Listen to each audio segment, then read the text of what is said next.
Padra Gambhira bridge દુર્ઘટના બાદ હવે સરકાર જાગી છે। રાજ્યભરમાં બ્રિજની ચકાસણી શરૂ કરવામાં આવી છે। રાજ્યમાં આવેલ તમામ નાના મોટા બ્રિજની ચકાસણી કરાઈ રહી છે। જરૂર જણાય ત્યાં ઝડપથી કામ શરૂ કરવામાં આવ્યું છે।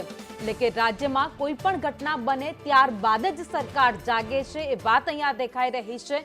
પુલ ધરાશાયી થઈ ગયો, 18 નિર્દોષ લોકોના જીવ લેવાઈ ગયા, હજુ પણ 2 લોકો લાપતા છે। તેમને શોધવા માટે 3 દિવસથી રેસ્ક્યુ ઓપરેશન ચાલી રહ્યું છે। ત્યારે હવે આ દુર્ઘટના બન્યા બાદ સરકાર જાગી છે અને રાજ્યના તમામ બ્રિજ છે તેની ચકાસણી થઈ રહી છે।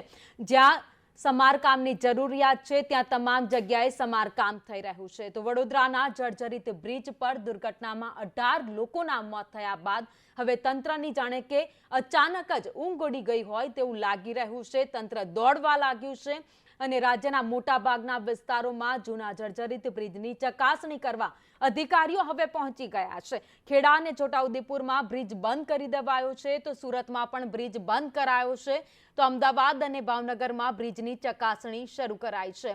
ભરૂચમાં બ્રિજનું સમારકામ કરવામાં આવી રહ્યું છે, તો અત્યાર સુધી આ જર્જરિત બ્રિજની સામે પણ સરકાર જોતી નથી।